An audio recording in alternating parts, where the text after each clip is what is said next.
BJP ವಲಯದಲ್ಲಿ ಭಾರಿ ಚರ್ಚೆ ಸೃಷ್ಟಿ ಮಾಡಿರುವಂತಹ ಅಡ್ಡ ಮತದಾನದ ವಿಚಾರವಾಗಿ ಅಗ್ನಿ ಪರೀಕ್ಷೆಯನ್ನ ಮುಂದಿಡೋದಕ್ಕೆ ಈಗ ಬಿಜೆಪಿ ನಾಯಕರು ಯೋಚನೆ ಮಾಡ್ತಿದ್ದಾರೆ. ಧರ್ಮಸ್ಥಳದಲ್ಲಿ ಆಣೆ ಪ್ರಮಾಣದ ಪಾಲಿಟಿಕ್ಸ್ ನಡೆಯುತ್ತಾ ಅನ್ನುವಂಥ ಪ್ರಶ್ನೆಗಳಿರುವಂತದ್ದು. ಹೈಕಮಾಂಡ್ ಒಪ್ಪಿದ್ರೆ ಇದೇ ವಾರದಲ್ಲಿ ಶಾಸಕಾಂಗ ಸಭೆಯನ್ನು ಕೂಡ ನಡೆಸಲಾಗುತ್ತೆ ಅಂತ ಹೇಳಲಾಗ್ತಾ ಇದೆ. ಧರ್ಮಸ್ಥಳದಲ್ಲಿ ಬಿಜೆಪಿ ಶಾಸಕಾಂಗ ಸಭೆಯನ್ನ ನಡೆಸೋದಕ್ಕೆ ನಾಯಕರು ಮುಂದಾಗ್ತಾ ಇದ್ದಾರೆ.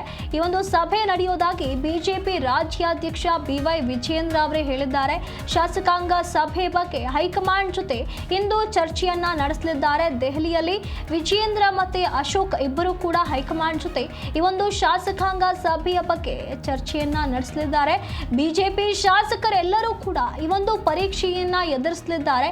ಅಡ್ಡ ಮತದಾನ ಮಾಡಿದವರು ಯಾರು ಅನ್ನೋದನ್ನ ಪತ್ತೆ ಹಚ್ಚೋದಕ್ಕೆ ಈ ಸಭೆಯನ್ನ ಆಯೋಜಿಸಲಾಗ್ತಾ ಇದೆ. ಇಲ್ಲಿ ಸಾಕ್ಷಿ ಸಮೇತವಾಗಿ ಪತ್ತೆ ಮಾಡೋದು ಅಸಾಧ್ಯವಾಗಿರುವಂತಹ ಕಾರಣ ಈ ರೀತಿಯಾಗಿ ಆಣೆ ಪ್ರಮಾಣದ ಪಾಲಿಟಿಕ್ಸ್ಗೆ ಬಿಜೆಪಿ ಮುಂದಾಗಿದೆಯಾ ಅನ್ನುವಂಥದ್ದು ಕೂಡ ಮೂಡ್ತಾ ಇರುವಂತಹ ಪ್ರಶ್ನೆ. ಅಡ್ಡ ಮತದಾನಿಗಳು ಸಭೆಗೆ ಬರ್ತಾರಾ ಅನ್ನುವಂಥದ್ದು ಕೂಡ ಇದೆ.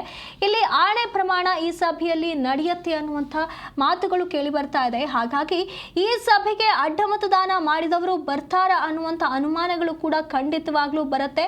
ಹಾಗಾಗಿ ಇಲ್ಲಿ ಮಾಡಿರುವಂಥ ಈ ಒಂದು ತಪ್ಪಿಗೆ ಅವರಿಗೆ ಸರಿಯಾದ ರೀತಿಯಲ್ಲಿ ತಲೆದಂಡವನ್ನ ಮಾಡಬೇಕು ಅಂತೇಳಿ ಹೈಕಮಾಂಡ್ ಕೂಡ ನಿರ್ಧಾರ ಮಾಡಿದೆ.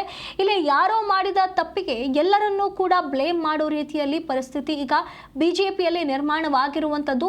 ಹಾಗಾಗಿ ತಪ್ಪು ಮಾಡದೇ ಇರುವವರನ್ನ ಇದರಿಂದ ಹೊರಗುಳಿಸುವುದ ಒಂದು ಉದ್ದೇಶದಿಂದ ಬಿಜೆಪಿ ಈ ರೀತಿಯಾಗಿ ಸಭೆಯನ್ನ ಬೇಗನೆ ಆಯೋಜಿಸೋದಕ್ಕೆ ತೀರ್ಮಾನವನ್ನ ಮಾಡಿರುವಂಥದ್ದು. ಯಾರದ್ದೋ ಮೇಲೆ ಸುಮ್ಮನೆ ಅನುಮಾನ ಪಡೋದಕ್ಕಿಂತ ಯಾರು ನಿಜವಾಗಿಯೂ ಅಡ್ಡ ಮತದಾನ ಮಾಡಿದ್ದಾರೋ ಅವರನ್ನ ಪತ್ತೆ ಹಚ್ಚೋದಕ್ಕೆ ಈಗ ಬಿಜೆಪಿ ಮುಂದಾಗಿರುವಂಥದ್ದು. ಬಿಜೆಪಿ ನಾಯಕರ ಮಾತು ಮೀರಿದವರ ವಿರುದ್ಧ ಕಠಿಣ ಕ್ರಮಕ್ಕೆ ಬಿಜೆಪಿ ಮುಂದಾಗಿದೆ.